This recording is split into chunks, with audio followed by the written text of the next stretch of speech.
When officers in Orland Park, Illinois, stormed a felon's small industrial office one cold February morning, they expected danger and darkness. But nothing prepared them for what waited in a cramped 6-by-6-foot room.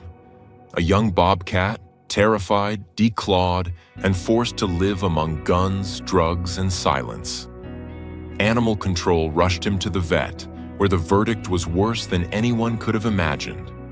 A declawed bobcat was doomed, unable to hunt, unable to survive, unable to ever be wild again. The young feline wasn't just a victim of neglect. He was a casualty of cruelty. This is the story of Mondovi and the desperate race to save a life the world had already written off.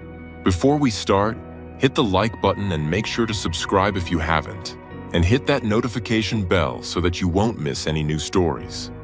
The cold didn't just bite that February morning in Orland Park, Illinois. It tried to chew the men to the bone. Officer Mike Sullivan, 58 years old and just 2 years from a pension he dreamed about more than his wife, pulled the collar of his vest tighter. The industrial park was a graveyard of gray corrugated steel and salt-stained asphalt, dead silent at 6 a.m. Breach in 3, 2, 1. The ram hit the steel door with a hollow thud that felt wrong, followed by the metallic screech of the frame giving way.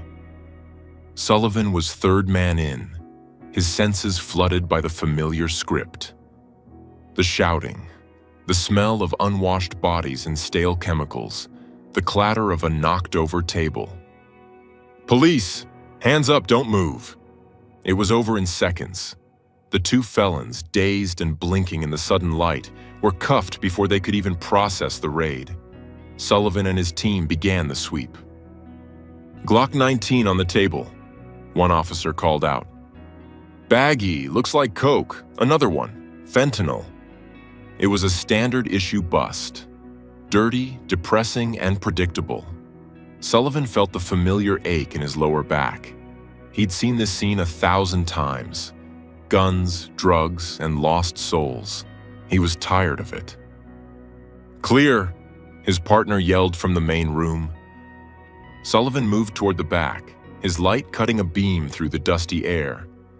There was a small 6-by-6-foot room at the end of the hall, barely a closet. The door was secured with a heavy-duty padlock. "What's in here, guys?" Sullivan asked the man in cuffs. The suspect, a skinny man with haunted eyes, just shrugged. "Nothing." "Storage." Sullivan didn't like the feel of it. He motioned for the bolt cutters. The lock snapped, and he pushed the door open. The stench hit him first, a sharp, stinging ammonia that burned his nostrils, mingled with the foul odor of old, wet newspaper. He flicked on the room's single fly-specked bulb, and his heart stopped. It wasn't a room. It was a cage. In the far corner, on a filthy pile of rags, 2 yellow eyes glowed in the sudden light. They weren't the eyes of a dog or a house cat. They were the eyes of the wild. "Sweet Mary," Sullivan whispered, lowering his flashlight. A young bobcat, no bigger than a beagle, was pressed so far into the corner it seemed to be trying to merge with the drywall. It was frozen, not in aggression, but in pure, unfiltered terror. Its body was wire-thin, the points of its hips visible beneath a dull, matted coat. Sullivan's eyes scanned the grim space. An overflowing litter box, a single chewed-up plastic dog toy, and a shallow water dish coated in green slime. He weighed, as they would later learn, barely 14 pounds.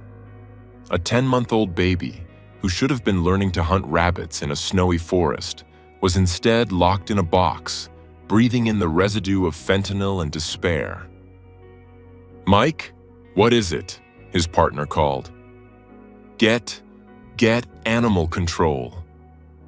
"Now," Sullivan said, his voice thick. He couldn't take his eyes off the animal. He squatted low, trying to make himself small. "Hey there, fella," he murmured. "We're not gonna hurt you." The bobcat didn't hiss. It didn't move. It just stared, its small body trembling so violently Sullivan could see it from the doorway. He saw the guns and the drugs on the table outside, and he felt the usual professional anger. But looking at this animal, he felt something else. A deep, profound shame. This was a different kind of crime. A wound to the spirit that felt colder than the February air. Then, he saw its paws. He squinted, his heart sinking further. The front paws were wrong. They were rounded, scarred, and unnatural. "They declawed him," Sullivan said, standing up abruptly. "They took his claws." He backed out of the room, pulling the door almost shut, leaving it just cracked. He turned to the cuffed suspect and grabbed him by the front of his hoodie, ignoring his partner's warning shout. "You bought a wildcat and declawed it?" Sullivan's voice was a low growl. The suspect flinched. He was scratching up the drywall. Bought him off a guy on Craigslist, just a pet. Lynxie, we called him. Lynxie, a name as cheap and flimsy as the plastic toy in that dark, poisoned room. Sullivan let him go, disgusted. He knew, with the certainty of a man who had seen too much, that this animal was doubly doomed. Robbed of his claws, he was robbed of his wildness. He could never hunt, never climb, never defend himself. He was a ghost, trapped between the world he was born for and a human world that had only shown him cruelty. Law enforcement removed the guns, the drugs, and the criminals. But the hardest question remained, hanging in the icy air. Where could a broken wild heart possibly go? Sarah Jenkins, the animal control officer who arrived on the scene, was used to hard cases. She'd handled starving dogs, hoarded cats, and even the occasional escaped reptile. But the call for one bobcat juvenile at a crime scene was a first. She was a professional, but the sight of Lynxie in that 6-foot box tested her composure. She netted him gently, her movements slow and practiced. The animal gave one terrified spitting hiss, a sound so weak it barely registered, before collapsing into the net, exhausted and defeated. At the local emergency vet, the full scope of the tragedy became clear. "It's a butcher job," Dr. Evans said grimly, examining the bobcat's paws under a bright light. The animal was sedated, his small, tufted ears relaxed for the first time in months. They didn't just remove the claw, they took the entire last knuckle. Probably with wire cutters or pliers. It's infected, and he's been walking on these painful stumps. Sarah felt a wave of nausea. "He's 10 months old, you said? And only 14 pounds. "He's severely malnourished," Dr. Evans confirmed, running a hand over the bobcat's ribs. "He should be double this weight easily. He's been living on cheap kibble, if that. His system isn't built for it." The vet gave him antibiotics, fluids, and a meal of nutrient-rich mush, which the cat devoured with a desperate, shaky hunger even in his groggy state. But the good news ended there. "Sarah, I can't keep him," Dr. Evans said, stripping off his gloves. "He's not a domestic. State law says I have to report him to the Department of Natural Resources within 24 hours. Sarah's blood ran cold. And what will they do? What can they do? The vet sighed, rubbing his tired eyes. He's non-releasable. He can't hunt, he can't defend himself, and he's been human imprinted in the worst way. He's a liability. The unspoken word hung between them. Euthanasia. the most likely, practical, and heartbreaking outcome. A creature that had survived hell, only to be rescued and then executed for the crime of being a victim. "No," Sarah said, her voice quiet but fierce. "Not this one. Not like this. Give me 24 hours." For the next 2 days, Sarah lived on black coffee and adrenaline. She sat at her desk, the small bobcat resting in a large kennel behind her, finally quiet on a soft blanket. She called every zoo in the Midwest. "No space. We can't take in rescues of unknown lineage. Sorry, our bobcat exhibit is full." She called state wildlife rescues. "We're only equipped for rehab and release, ma'am. He's not a candidate." "A declawed bobcat? No, we can't take him." With every no, the walls of the small shelter office seemed to close in. She looked back at the bobcat. He was watching her, his yellow eyes tracking her every move, no longer terrified, just vacant. He had given up. "I'm not giving up on you, Lynxie," she whispered, dialing another number from a list she'd found on a niche wildlife advocacy site. A voice answered on the second ring, warm and clear. "This is Tammy at the Wildcat Sanctuary. How can I help?" Sarah took a shaky breath and, for the 5th time that day, she told the whole story. The raid, the closet, the drugs, the declawing, the 14 pounds of starvation, the 24-hour deadline. She talked without stopping, afraid that if she paused, this voice too would say no. When she finished, there was a brief silence on the other end of the line. "A parking lot on Craigslist," the voice, Tammy's, said.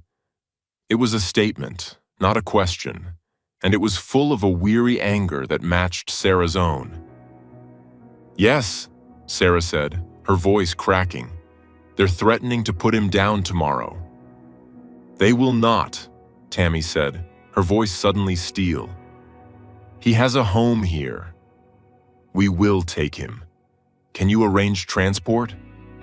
Sarah burst into tears, dropping her head onto the desk. "Yes," she choked out. "Yes, we can." Behind her, the little bobcat lifted his head as if he understood.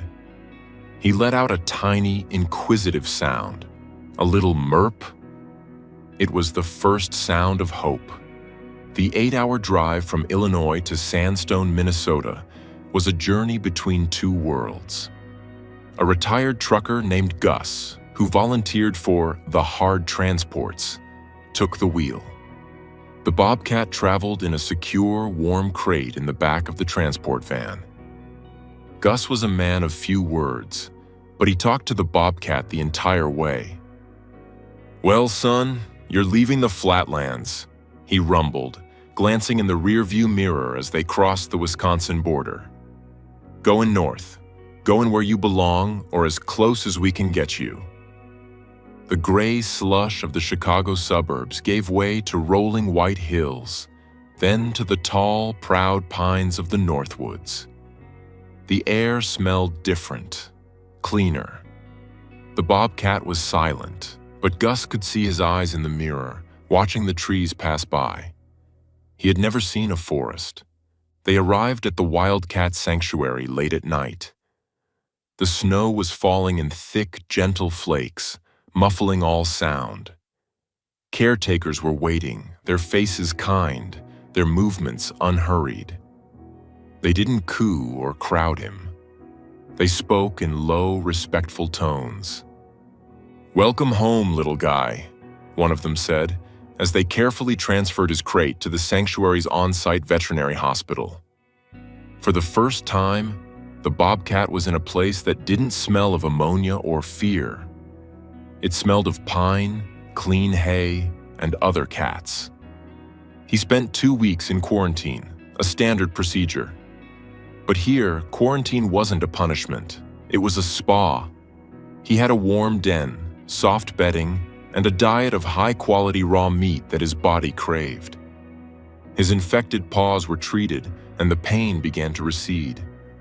But he was still Lynxy. He was still the cat from the closet.